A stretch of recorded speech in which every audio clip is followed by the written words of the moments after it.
As always, I'm thrilled to be talking to you today about the Constitution and the amendments and its amendments. And I wanted to start with a basic, just if you can enlighten us on the, is with by answering this question. Do you think the Constitution is is an amendment of the Articles of Confederation, or is it a brand new document from scratch? That's a very good question, and the Constitution is a brand new document.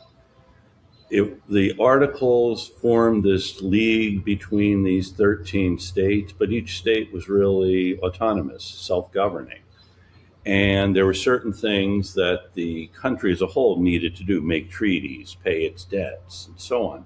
And it was not able to do that under the Confederation because there was no way for this federal government to get the states to send money to support these things that the nation needed to do. And it was unclear whether this was a nation, if people thought of themselves as part of the United States or as someone from Virginia or North Carolina or Massachusetts. It was, and so it's really the fact in the middle of the 1780s, this system isn't working.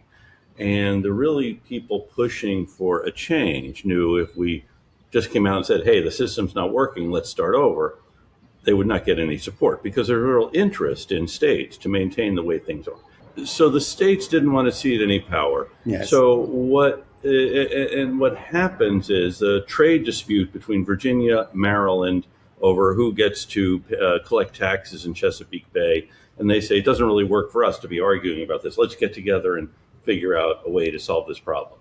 And then they realize it's a bigger problem than our two states. And so they call for a meeting of other states impacted by this, and they call for a convention to meet to resolve these problems of the Confederation. So that's what they're doing, resolving the problems of the Confederation, making the Confederation work for the Union. And once we get there, a number of the people who have been really thinking about this problem, one simple solution, hey, let's just give Congress more power. But Congress doesn't actually represent the people. Congress represents the states. And so if Congress decides to tax people, well, the people haven't voted for the Congress that's doing that. And that's a fundamental problem since the Americans have been fighting over representation, since the 1760s. So the Constitution really isn't a revisal of the Articles. The Articles really were not a constitution in the sense that they thought of constitutions. Each state had formed a constitution, which is the fundamental law governing the state. But the Union as a whole simply had these articles drafted by Congress, and they weren't working, so we start over by drafting a constitution. Is that why, the preamble of the Constitution begins with "We, the people of the United States," which, Yes. by the way, it's an incredibly moving passage. In order to form a more perfect union, establish justice, ensure domestic tranquility, provide for the common defense, promote the general welfare, and secure the blessings of liberty to ourselves and our posterity, to ordain and establish this Constitution for the United States of America. What a beautiful, moving passage. It is, and it was very controversial at the time. One of the early drafts had, "We the people of the states of New Hampshire, Massachusetts, Rhode Island," that is, they listed all the states. And they simplified to, "We the people of the United States." Now, some of the people of the United States who understood that liberty really they didn't believe liberty could survive in a consolidated union. They knew that in Massachusetts, for example, every town had a representative for every 100 or so people. Mm-hmm. And you knew who your representatives were. They served a one-year term. This distant government, there would only be 100 representatives for the people of the whole country. So Samuel Adams was adamant that who are the people of the United States? Mm-hmm. That this is too big of a thing. Remember, we're talking about 3.5 million people, and they were stretched along this coast from Maine to Georgia. And what did they have in common? And how would they protect local interests and prevent this small, distant government from becoming tyrannical? But yeah, it's a beautiful passage now, and we understand the people of the United States. That makes for a much more powerful statement than, "We the people of these 13 states. It's an extraordinary. It really is an extraordinary beginning to the document. Oh, absolutely. And that implies a notion of popular sovereignty. Yes, exactly. And fundamentally, as I said, a constitution is a fundamental law. And the Hmm. understanding is it can only be made by the sovereign power. And in the United States, the sovereign power will be the people. So in each state, the people have the sovereign power and they delegate certain powers to a government which they have created. So we, the people of the United States, are creating this government for the reasons it then says. Yes. Establish justice, provide for the common defense, promote the general welfare, and secure the blessings of liberty to ourselves and our posterity. Remembering the Declaration begins with that statement that, to secure these rights, governments are instituted among men. That's you have these fundamental rights. We create governments to secure them, and the Constitution is an attempt to do that. Which reminds me, I think is it James Madison who said, "If people were angels, we would not need governments." Right. If men were angels, no government would be Would necessary. be But necessary. we're not. And but again, that's another very important thing that they realize. They realize human nature, Yes. and that there is a quest for power and other things. So how do you limit that? You really can't. So what you do is set up checks and prevent one side or one faction from tyrannizing over the other. That's why power is divided both among the three branches of the federal government and then between the federal government and the state governments. Yes. Because they understood dividing power was a way not to prevent anything from being done, but from making sure that someone gets 51% of the vote and then tramples on the rights of the other 49%. Yeah, I have. We cannot discuss the whole Constitution. I'm just going to select a few passages or items or provisions from sections from articles. But before I do so, why is James Madison everywhere? He's like, Yeah. he's the one, he's the architect of the Constitution, Yeah. seems to have played a dominant role. I mean, if you remember in Virginia as well, he helped Thomas Jefferson with the religious freedom Yeah. document, Yeah. He the gets it through the legislature. through the Yeah. legislator. Yeah. Yeah. He has a bigger than life role in the Mhm. making of the United States, or is it my impression? No, I think he does, and I think he has a long political career, and his presidency really isn't that much to brag about. But he's not a terrible president, not and but here he is one of the most interesting people in the entire span of American history. He really is a student of politics and of political science, but unlike we know students of political science who teach at universities, he's also a practitioner. He's Hmm. been elected to office. He's lost elections. He's gotten things through a legislature. So he understands what motivates people. And he also, so he really sees the failing of this system as he's a member of Congress in the early 1780s. And he's also a member of the Virginia state legislature. And so he is really thinking not simply about, gee, how can we make this system work better, but what's the nature of power? And how do we control power?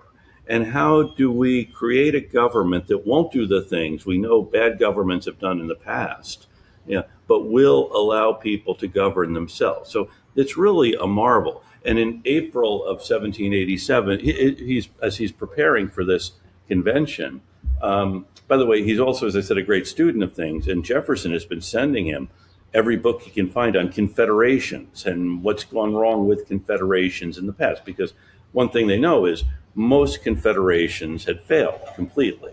And so they want to avoid that. And so what's the solution to this? He's been reading a lot on this. And he draws up a memorandum he calls Vices of the Political System, where he goes through the different problems that the country has. The fact that states are trampling on the rights of each other, states are interfering with the rights of each other, states are interfering with the powers of the Congress, these other things that, the state, we can't meet our foreign obligations. In 1785, the United States defaults on the loan from France, and at the same time it scraps the Navy. And so you have these real problems here. Can't pay for a Navy, can't pay for an Army, can't meet its obligations, can't pay the soldiers who had fought the war, can't protect trade because now the British say you can't trade in the Caribbean, and also they get Algiers to shut off the Mediterranean, and there's no way the Americans can defend themselves. So something needs to be done here. And Madison goes through all of these things, and then the final one just talks about the states pass different laws. I mentioned the Virginia and Maryland problem because every year the states would redraw their tax laws. So you're a merchant, you don't know what your taxes are going to be from one year to the next, or what ports you can trade in. So finally, it is the fact that you have the no check on majorities in the states. That's a big problem in the last of the vices of the political system. And he talks about this problem not simply as, boy, we want to allow Virginia not to get pushed around by Maryland, but what is the problem here? The problem really is you have a multiplicity of different interests at work here, but each state sees its interest as paramount. And the problem is most states are based on the simple principle of majority rule. It says put three people in a situation where the liberty of one or the property of one depends on the votes of the other two. Will that person be safe? Then expand it. 1,000 people and versus 2,000. So what do you do in a case like this? And the example he really has in mind is the fact that in Virginia, the Baptists are being taxed by the Anglicans. In Massachusetts, the Baptists are taxed by the Congregationalists. If you extend the sphere of the republic, the Baptists in Virginia and Massachusetts and other places can work together, but also there's no reason Anglicans in Virginia would say, yeah, it's a great thing for Baptists to be taxed by the Congregationalists. And it's not simply the religious thing. He also sees that people have different motivations. A Baptist may also be a farmer growing corn, so he has something in common with other farmers. And other ways that people have different interests other than a simple economic interest or religious interest. And you have all of these different sects, as he calls them, a multiplicity, and bringing together this people with various ideas and interests is going to prevent or at least mitigate the possibility of majority tyranny. And it is because people in these states don't have things in common.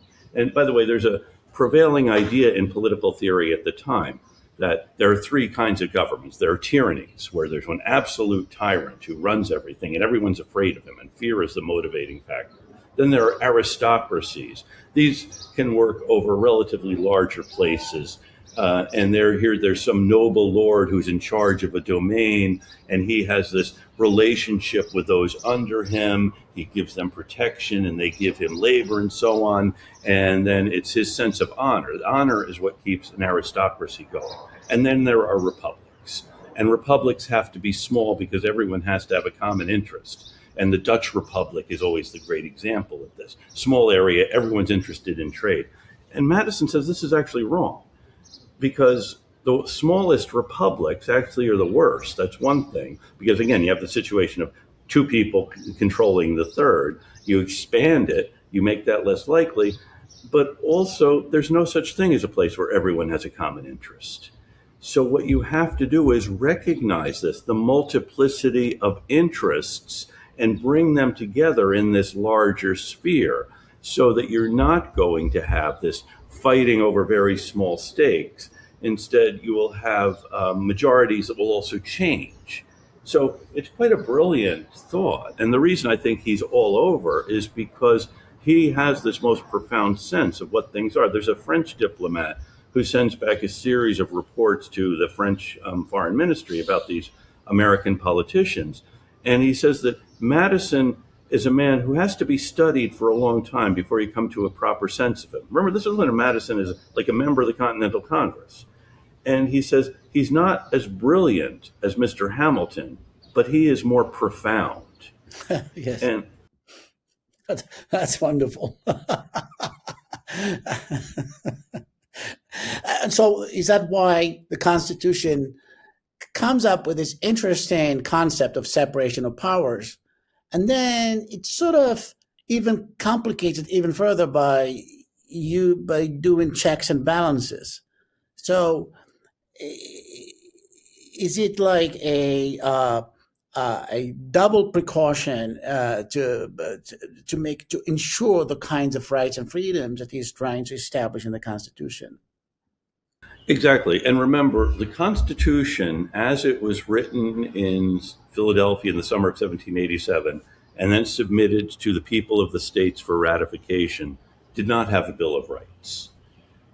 And some of the members of the convention had said we should have a Bill of Rights.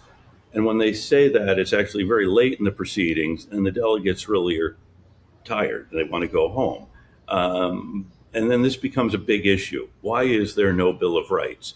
And initially, what they try to say is you don't need a Bill of Rights because this is a government of delegated powers, and any power not given is reserved to the states. If we don't say in the Constitution there's a power over this, then there isn't a power over this.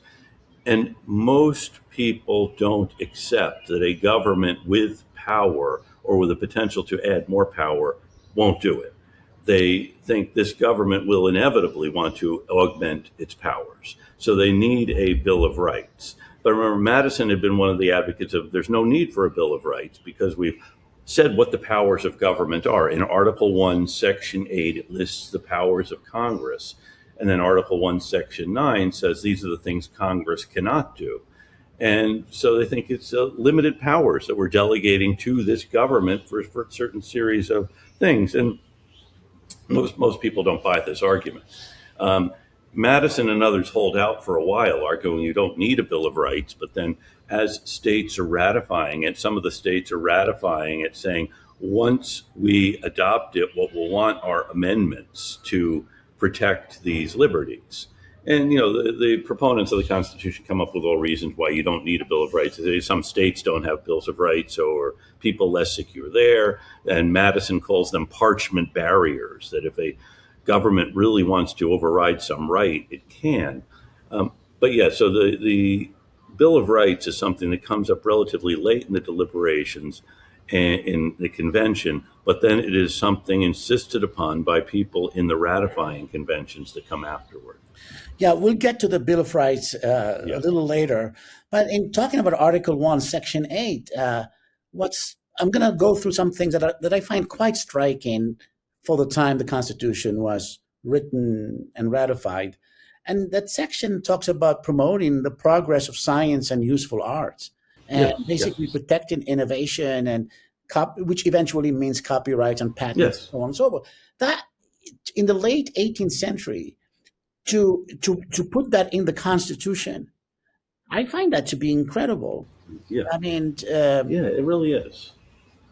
By securing for limited times to authors and inventors the exclusive right to their respective writings and discoveries. And it's really a way of encouraging innovation. That is, you will have for a limited time the right to this. You can't come up with an idea and then I immediately steal it.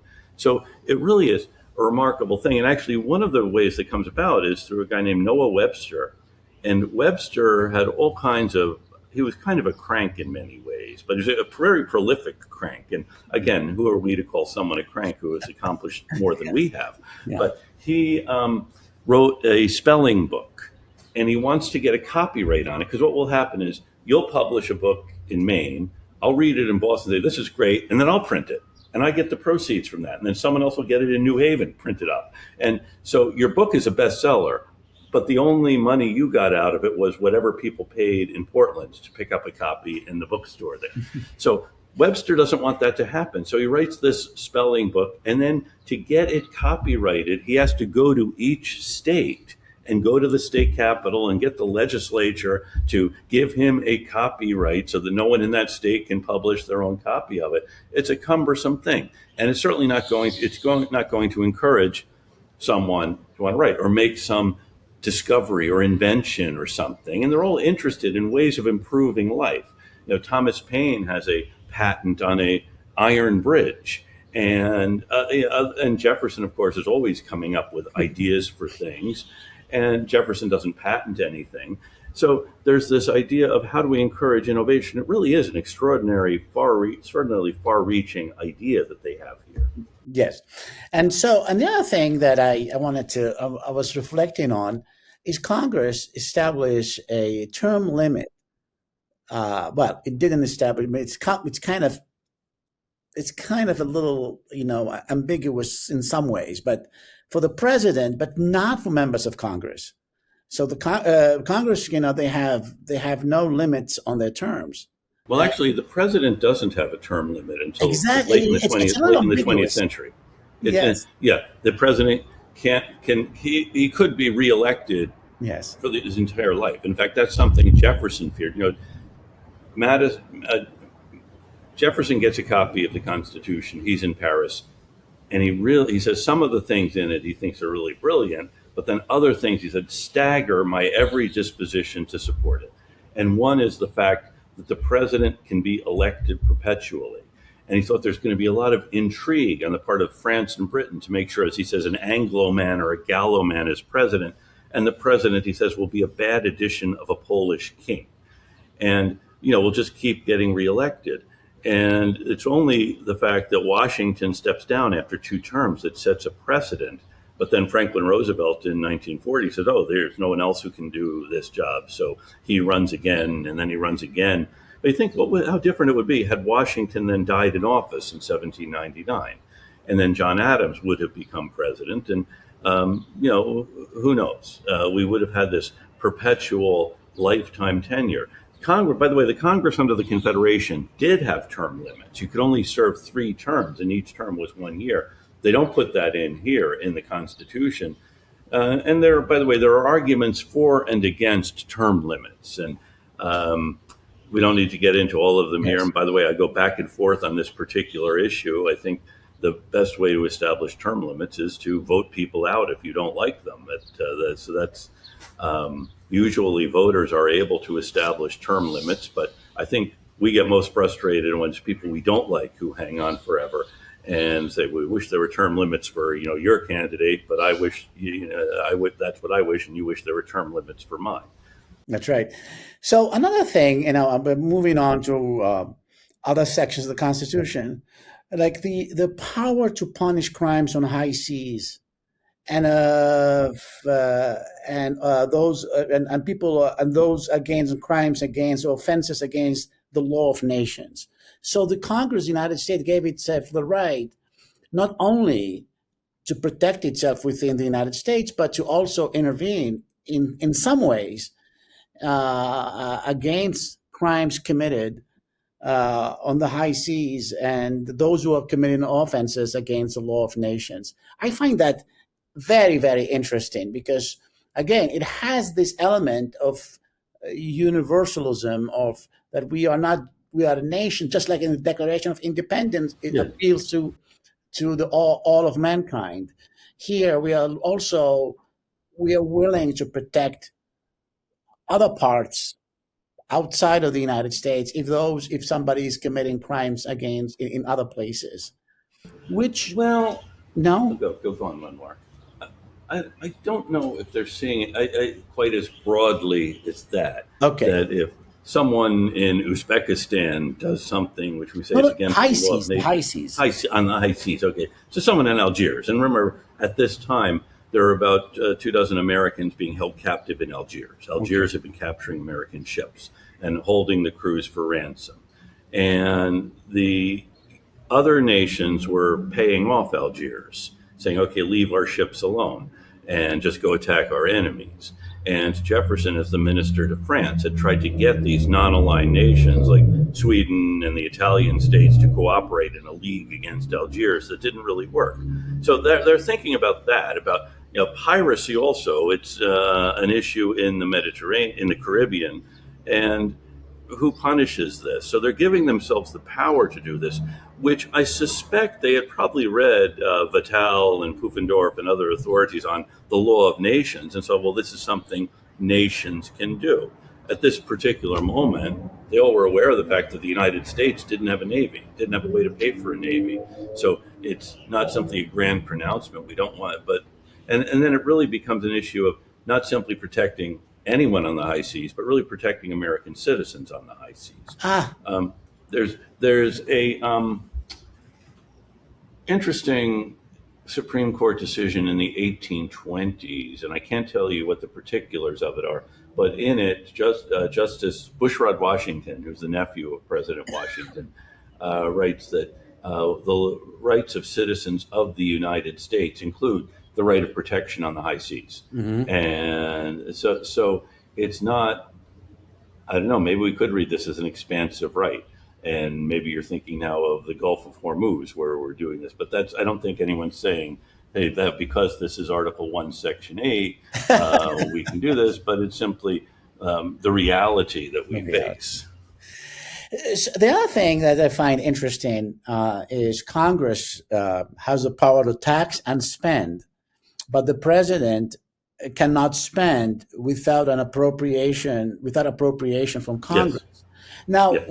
what is interesting to me is at this time there were no political parties. There were no, the kind of system we have now, how Congress functions now because of Democrats and Republicans. How did that work outside of the political system we have now?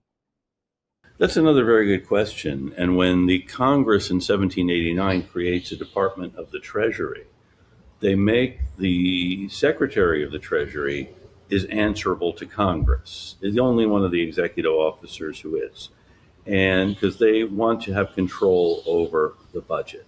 And money bills, that is bills for levying taxes, have to begin in the House of Representatives, not in the Senate, because the House represents the people, the Senate represents the states. And that's another important thing. I guess it works pretty well. And remember, the federal government was not spending that much in this period. And into the late 19th century, when there are political parties, Congress still controlled the budget to the extent that if, say, you're the Secretary of State and you need new office furniture, you need to go to the House Committee on Foreign Affairs and get them to agree and appropriate money. So it's not the idea of if a president came in and said, hey, this is my budget, they would laugh at him because they decided on what the budget is. And parties actually operate in a big way in this, but even so, there are disputes between presidents and their own parties because the Congress remains the dominant force well into the 20th century. Congress is really running the show. And sometimes it works well and sometimes it doesn't. A number of changes in the 20th century, for example, the senators no longer elected by the legislatures where the parties have a great deal of control, but instead elected by the voters, takes away a certain degree of a state's power over things. In the 1880s, or 1870s, a president who's a Republican gets into a fight with a couple of senators from New York over who appoints the customs collector in the port of New York. And the customs collector is the guy who receives all of the money coming in because tariffs are the major source of revenue. This is a very important position because then he gets to appoint all kinds of people to work in this administration. And the president wants to appoint one person. The senators from his party want to appoint someone else. And as a way of showing their disfavor with the president's idea, they resign from the Senate. And you think, boy, what kind of a protest is that? The state legislature then has to elect new senators. And it reelects both of these guys. The president had wanted other people, but the state of New York says, no, we're going with our guys. And that president is not renominated by his party. So the parties, they operate in a different way then than they did now. But as you were saying, in the 1790s, parties are just beginning. And Congress, though, still is the body that determines how much money is going to be spent. Okay, and we're talking about the popular sovereignty and the preamble, we the people, and yet when it comes to voting for the president or electing the president, it's not the people who do so, but it's the states nowadays we call it the electoral college. Yeah, yeah. In a That's what they very called it then. Yeah, yeah, complicated yeah. system. So why would that be? Why would that be the case in the case of the president and not in other cases, like where the vote is more direct? Okay, that's a very good question, and I have to say I think the electoral college is a great thing, Yeah, and I for a agree number too. of reasons we don't need to get into right now. Yes. But at this time, I know in Massachusetts the governor was elected by a popular vote. Mhm. I believe that was the only state that did that. New York had a system very much like the Electoral College, where you have a vote by counties for the governor. And in some states, the legislature chose the executive officer. And none of these really was as palatable as you might imagine. The problem with a popular vote is, how will someone in Georgia know candidates from other parts of the country? That's right. And how can you have people, and people, different states had different qualifications for voting. And how will we count all of these votes? I mean, I don't know if we've yet figured out who won these elections in California that happened a couple of weeks ago, because some states count the votes very well and some don't. And then how do you know who actually voted? So, so what they were thinking, and they go back and forth with how to choose the president. There was one proposal, have him chosen by the legislature. Well, then that makes him really the tool of the legislature. We want him to be independent. So the way they imagine this working is, you will have these electors, and the states can choose them whatever way they want. They will equal the number of representatives and senators that that state has. And they can't hold any office under the United States. So these are supposed to be disinterested people who have nothing to do but think about the public good. And each one has to vote for two people. One of them has to be from a state other than his own. And they all have to meet on the same day in their own state capitals.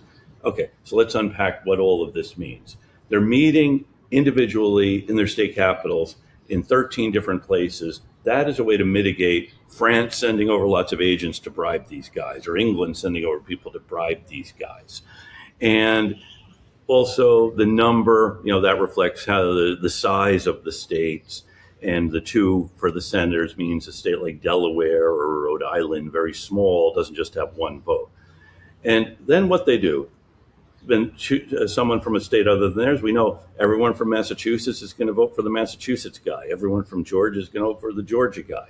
But then they have to vote for someone else, someone they know from another state who might be qualified to do this. Then all of these votes are sent to Congress, and both houses assemble so that they can count the votes. So it's a public counting of the votes. And we still do this. Usually it's a mundane affair. In 2021, it got a little out of hand, but, and actually in 1821, it got out of hand too, for reasons we don't need to get into right now. But they count the votes. Whoever gets the most votes, if he gets a majority, is president. Then they think, okay, so there could be someone who gets a significant number of votes who might be disaffected. He becomes vice president if he comes in second. But they didn't imagine that was going to happen very often, that you're going to have some candidate known enough throughout the country that'll get a majority of the votes. So the next step is actually the way they thought the process would work. It's only worked like this a couple of times in our history, and not in over 200 years. If no one gets a majority, then from among the top 4 vote getters, the House of Representatives will choose a president. And in this case, each state has 1 vote.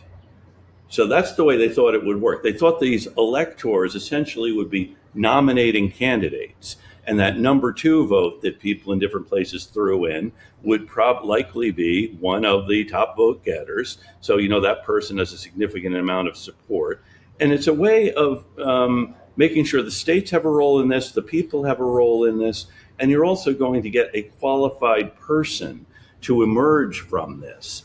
And then if so this House of Representatives will vote. And then after 1804, then when they changed the rules, because there's in 1800, there's political parties have formed, and one is shrewd enough to have all of the electors vote for the same 2 people, Thomas Jefferson and Aaron Burr. And then when the House counts the votes, they say, well, wait a minute, Jefferson and Burr got the same number of votes, so it's a tie. The Federalists, the ones who didn't want Jefferson, then start voting for Burr to be president because they think he's a politician. We can deal with him. They think Jefferson is an ideologue, and they want to keep him out. So they vote for Burr, and the Republicans in the House hold together and keep voting for Jefferson. It goes on for 36 ballots. And then after this, they say, okay, let's change this. So instead of voting for two people for president, you vote for one person for president, another for vice president. This is not an uncontroversial thing. Some of the Federalists say the office of vice president, instead of being someone people think, boy, this is really a qualified person to be president, is just going to be a way of bringing some group of electors in to support our guy. It'll be thrown into the marketplace to bargain for votes. You think about it, you're choosing a running mate. You want someone who can bring a significant number of electoral votes in, as opposed to someone, a statesman who can think about the public interest, which is, of course, what we always hope the president and vice president will be. And why, unlike senators and representatives, why does the president have to be natural born? That's another exception that they made. Yes, that is an exception, because they really didn't want some foreign prince or someone coming in and becoming president. It's really a way of keeping out foreign intrigue. A couple of years ago, I had a conversation with a local journalist about this, and he was thinking, he has a daughter who is adopted from China, but she can't be president. I had to tell him that most of us can't be president, but it's an issue. But they didn't want foreign intrigue, and they really feared having, someone coming in who wouldn't be representing the American interest, but the interest of France or England or Spain or so that it was really a way of preventing that. And also, I think there's a stipulation about how many years you have to have been here. They don't want someone just showing up. I was born here, and then I lived all of my life in London society, and now I'm ready to be president. Yeah, and so that the office of the president is somewhat of an exception in this case, even though we have checks and balances and divided government and so on. They still wanted the president to be natural born. I find that also very, very interesting. In Article 3, I find that Thomas Jefferson wanted what's called strict construction, in other words, of the interpretation of the Constitution. A narrow, he wanted a very narrow interpretation of the Constitution, which seems kind of unlike him. I don't know whether it is my perception, or I think he would probably be more likely to call for a revision of the entire Constitution later at some future time. He definitely would have wanted revisions of the Constitution. He didn't think one generation could bind another and all others. And so he saw this as doing that. And however, when in first big issue that comes up to divide people is the issue of chartering a national bank. And Jefferson's now Secretary of State. Madison's a member of Congress and is also one of Washington's chief advisors on things. And Hamilton, of course, Secretary of the Treasury. And his proposal for a national bank says this would do all kinds of great things, stabilize the economy, and so on, allow the government to borrow money. And Jefferson says, and Madison also says, nowhere in Article 1 does it say Congress has the power to charter a bank or corporations. And Hamilton says, well, it's implied by other things that Congress does have the power to do, to levy taxes and make sure taxes are uniform throughout the country, and to make sure there's a uniform currency throughout the country.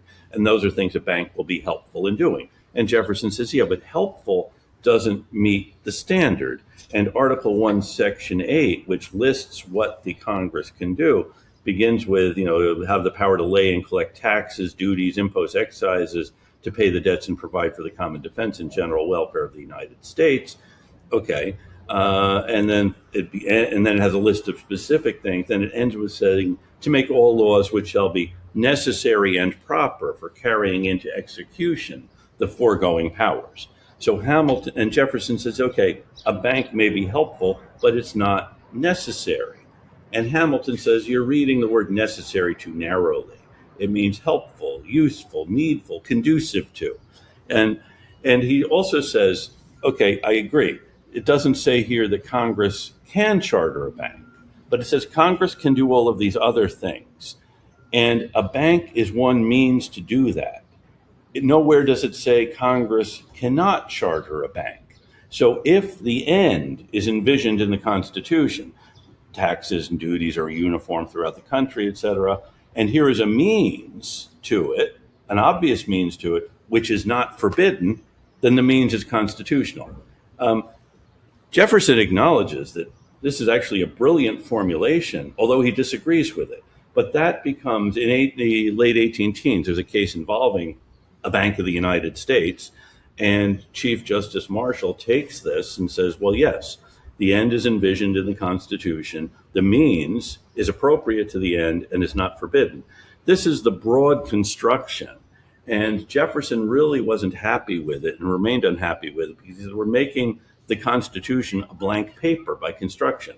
And why have it at all if you can simply say, well, here's an end, something we would like to do, and so we'll make up some reason, some justification for it here. But yeah, so Jefferson, I think, would rather have the Constitution amended than to simply have a court say, oh, we read it differently now. It's a living Constitution. We can decide what it means. Yeah. So another interesting thing that I find a kind of a bit strange to be mentioned in the Constitution, but it is, which is the guarantee clause, which requires states to adopt a form of government that is Republican. Mm-hmm. As if one of the states would choose to become a different kind, would have a different political system, or that's very interesting. It really is, yeah.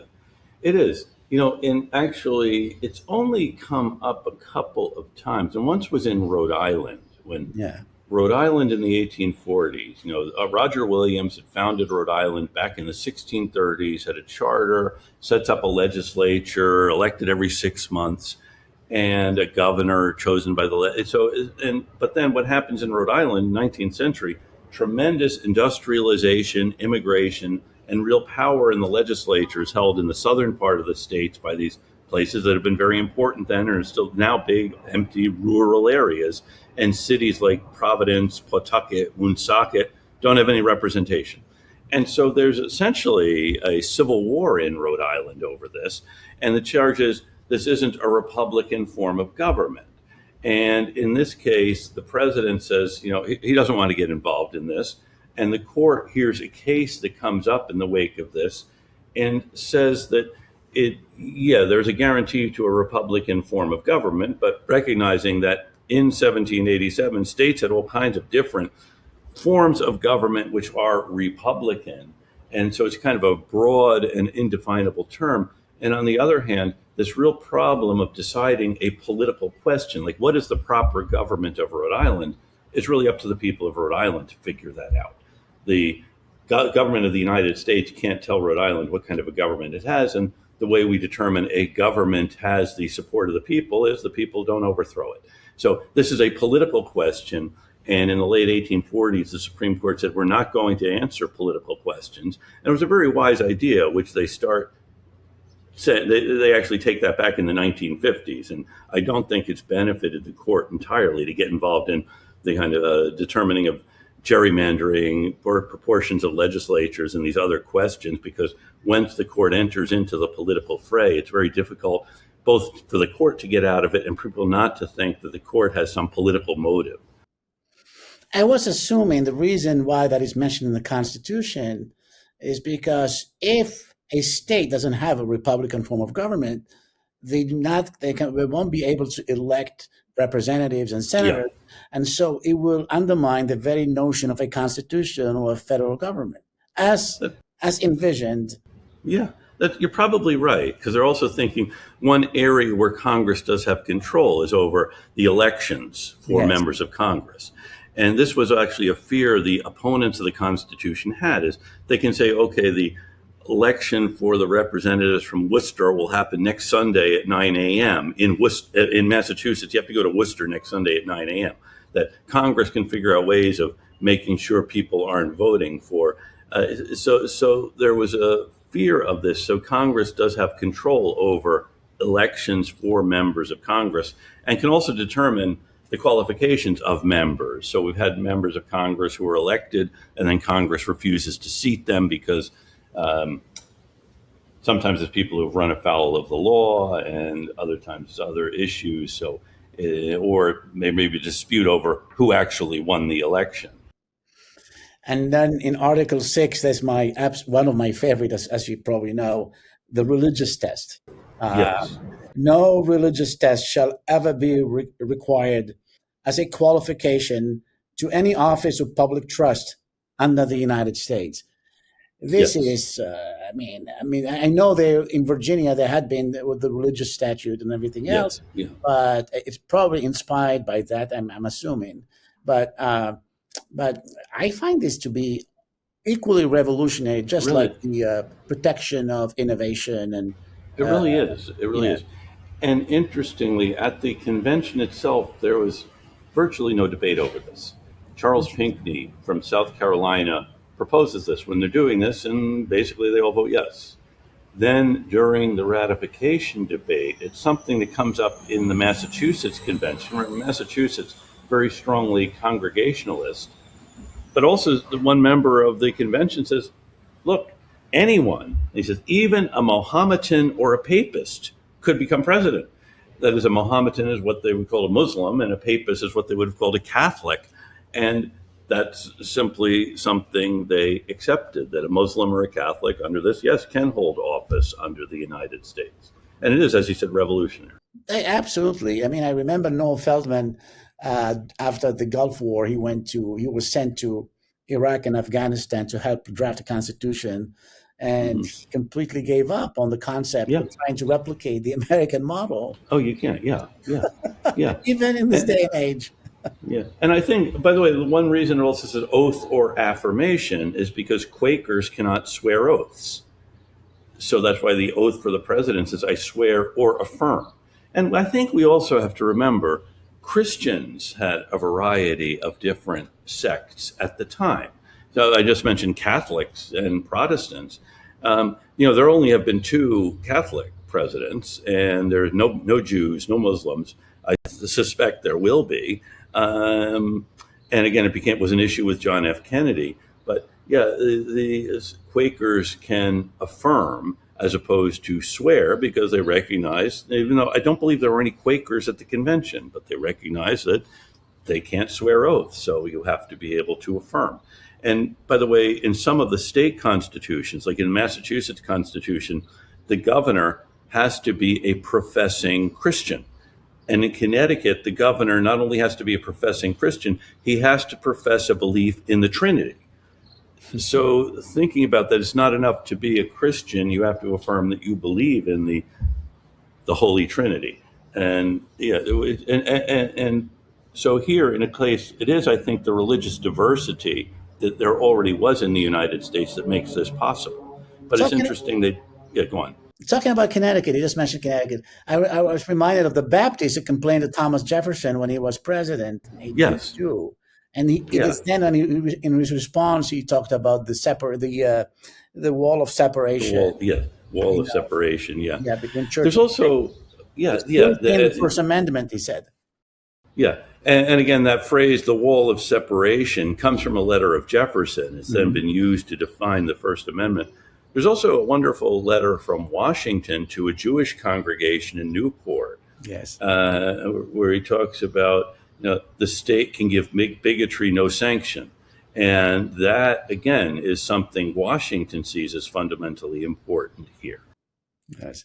When the Constitution was done and ratified, it had, George Washington said, it is now a child of fortune.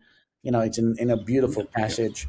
And in fact, also talking about religion, unlike the Declaration of Independence that talks about, divine providence and so on, there is no mention of God, creator, or divine providence in the Constitution. Is that on purpose, or is just like just so happened to be that way? What do you think?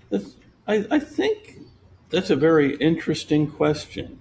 And I think if we take some of the framers as being sincere, that this is a government of limited power. So, and it's being sanctioned not by, it's not being brought down from the mountaintop, carved into tablets. It is instead made by these guys in Philadelphia representing the people of the United States. So, and recognizing, I think it owes to the fact of this religious diversity, the fact that there's no religious test, uh, because it is a government of limited powers. And we recognize that there is this tremendous religious diversity here.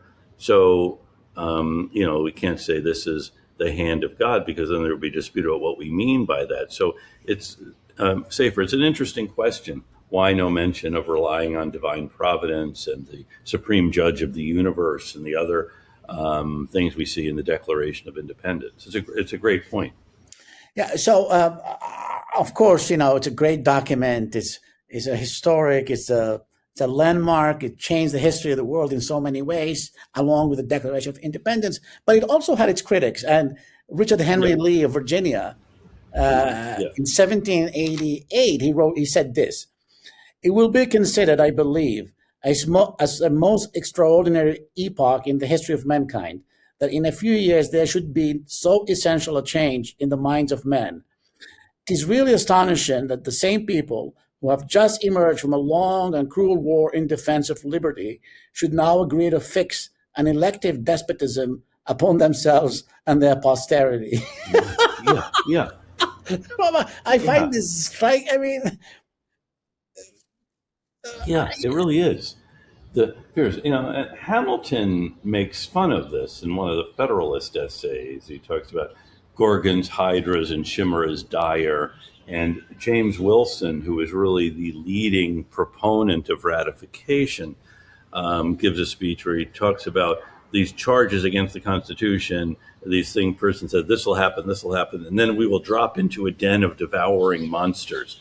That is, they're exaggerating what are really legitimate fears about a government becoming too powerful and overwhelming these, checks. With thinking about it, it's going to be a very small group.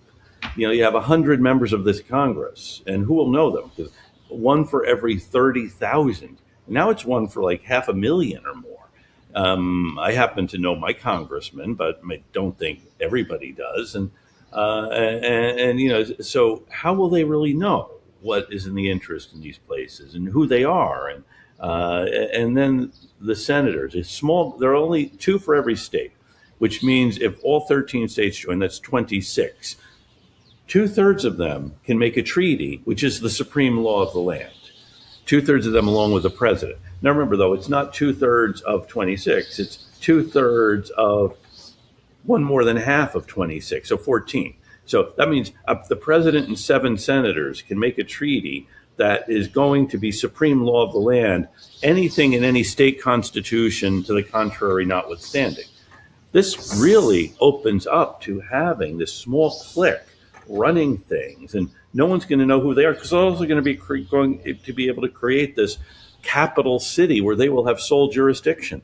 And that, someone says, is going to be the haven for every criminal in the country. They'll be under the protection of Congress here in this 1 mile square district that Congress is going to create. So, yeah, there's great potential here for a government that is going to abuse its authority, because we know from history that's what governments do. mhm. And now we move on to the amendments, and I'm thinking of the First Amendment. Do you think the First Amendment? By the way, I read in a book I was reading recently, there have been more than 11,000 constitutional amendments introduced since 1789, Yeah, but so far only 27 amendments have been yeah, ratified. yeah, yeah. And but the First Amendment seems to me like, is it the kind of guarantee that James Madison wanted to be added to the Constitution to protect all the kind of liberties he was interested in, like religion, speech, the press, Yeah. and assembly, and also self government? And uh, do you think the First Amendment has an oversized place or status, if you will, in this constitutional framework?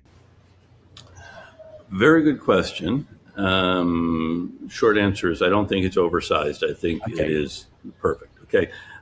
Secondly, think about it, 27 amendments, 11 of them were written in 1789, which is amazing. Okay.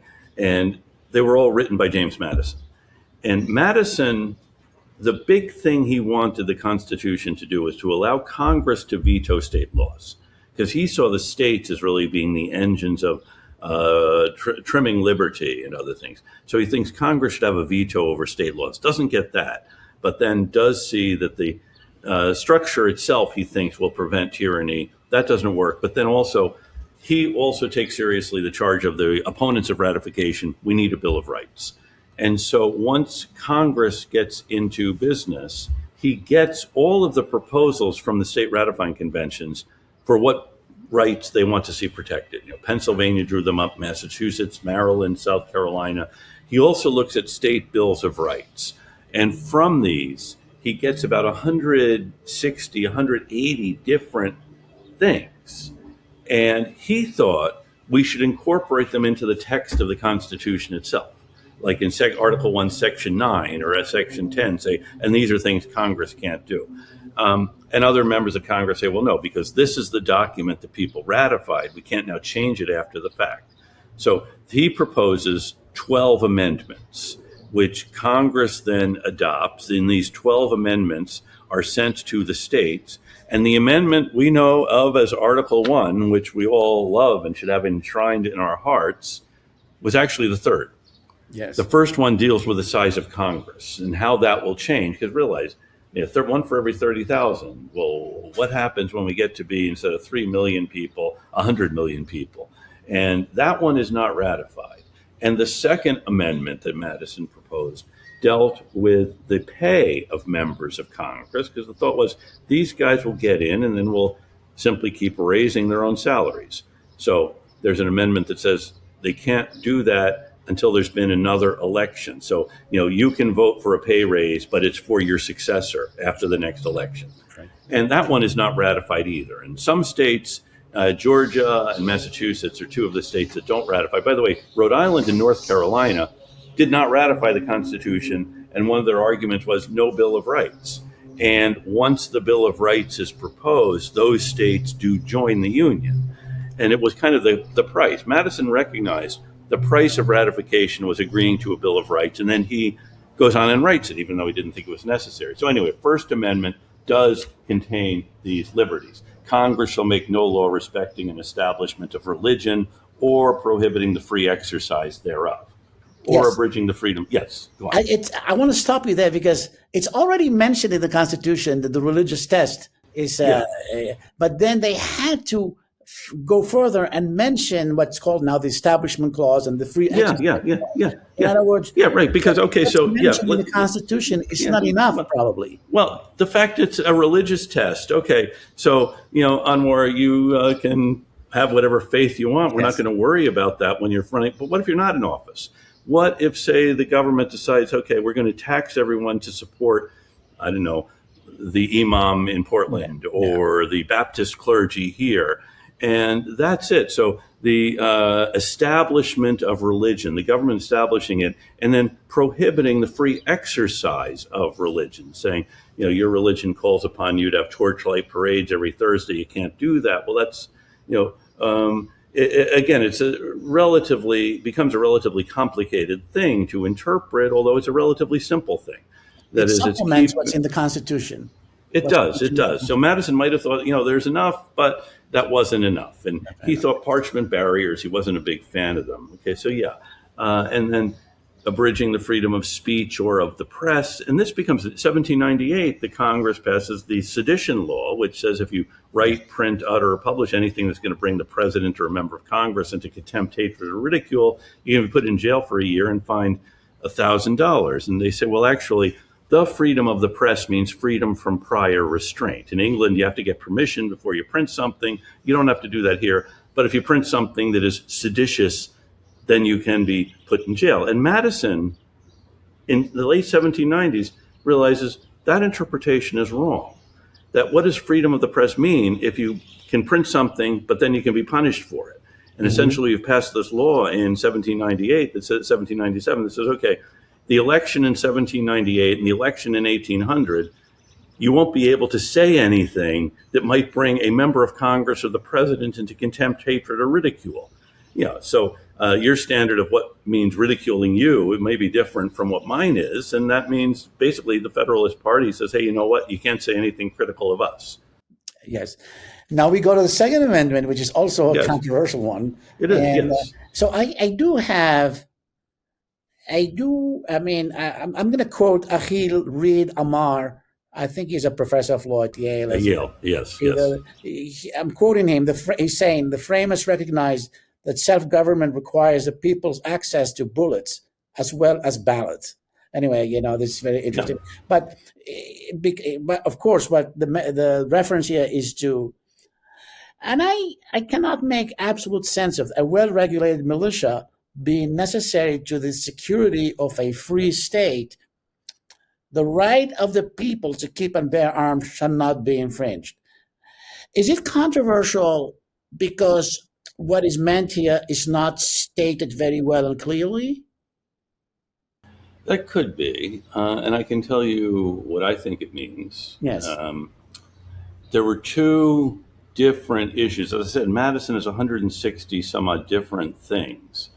One was a fear that this government would create a standing army because Congress has the power to create an army. And also the fear that Congress might disarm the militia because Congress has the power to arm and discipline the militia. So you're going to have an army created by this United States government, then state militias, and Congress can say, hey, you know what? Our army is going to be armed with the latest in weapons, but the militia can have sticks and clubs. And thus, if this federal government became intrusive, there would be no power, no defense for people's liberties in the states. So that was a big part of it, creating a standing army. And that goes back to 17th century England, a big debate over this whole issue. And so a fear of standing armies and also a fear of disarming the citizens. And in some states go further. Pennsylvania wanted a right to fish and hunt on public land, which does imply that you have a gun. Okay. And many militias did require you to have your own weapon. Of course, it's become controversial because this has become a controversial issue. So Madison is trying to put together two things. We recognize that a well-regulated militia is necessary to the security of a free state. So he's not saying, hey, we don't want a standing army because Congress does have the power to create a military force. But that's what that well-regulated militia we know is essential to this, necessary. And this is a separate thing. It's not because you're in the militia, you have a right to keep and bear arms. That's the way some opponents of people's right to own weapons are trying to read this. That, if you join the National Guard, you can have a weapon, which is absolutely not what Madison had in mind. If you join the federal government's military force, will let you keep your gun. No, it's saying the right of the people to keep and bear arms. So you have the right to keep one, meaning in your home or wherever, and states can license that, require you to do require a background check, fingerprints, etc. And to bear, meaning to carry, and usually bearing arms means carried in defense. So, it's controversial, I think, because the issue has changed. It's not that you have this gun that was that your local gunsmith helped you to make, and you use it for hunting and, if necessary, protecting your family, but mass production of things has changed this. I'm glad the Constitution doesn't mention things like electric vehicles or.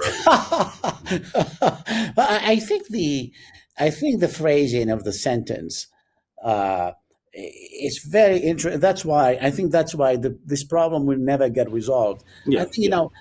One could read it as saying, while the state has a right to keep a militia, the people also have the right to bear arms. In other words, the state needs a militia to defend the national security. It doesn't mean that people do not have the right to bear arms. It does also mean that if people were not armed or not used to